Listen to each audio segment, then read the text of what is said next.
Thanks for staying with us on NTV Weekend Edition. Embattled Deputy President Rigathi Gachagua has appealed to his boss, President William Ruto, to forgive him if he has wronged him in any way.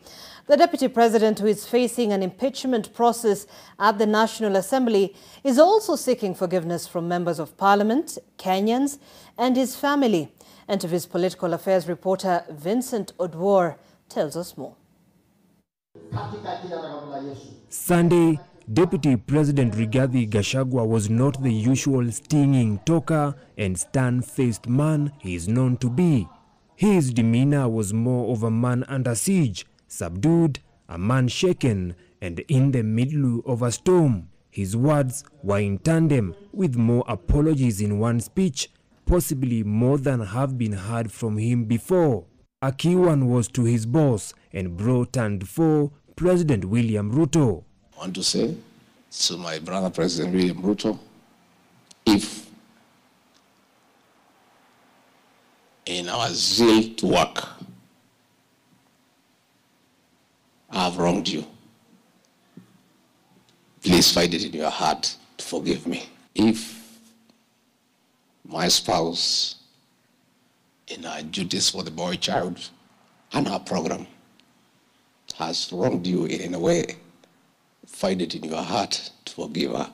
Also, in his Sunday pulpit apology, the Deputy President served members of Parliament with their portion of apology, also having the rider if, coming in the midst of the motion seeking to remove him from office, set to be considered by the National Assembly this Tuesday. To our members of Parliament, if in the course of duty, through our utterances and actions, we have in one way or another upset you, all wronged you, find it in your heart to forgive me. For the past 2 years, the DP has been accused of only championing the interest of Mount Kenya region at the expense of other parts of the country, earning him tags such as Regional DP. To the people of Kenya, in our service across the country, as we serve you, if there is anything we have done or said that you found unpalatable,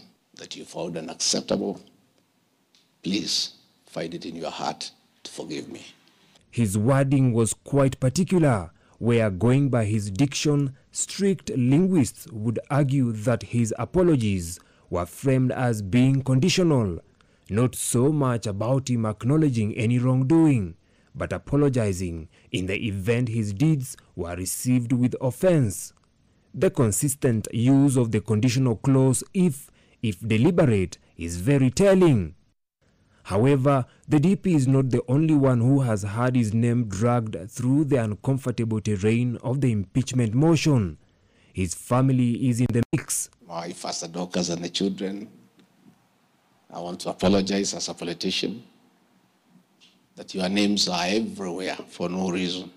Your privacy has been defiled. But with 11 attempts in court seeking to stop his impeachment, Gachagua remains optimistic that if he fails on other fronts, he will taste victory in court. We have competent men and women in our judiciary who I believe will uphold the Constitution, protect it with their zeal, and always uphold and protect the will of the Kenyan people.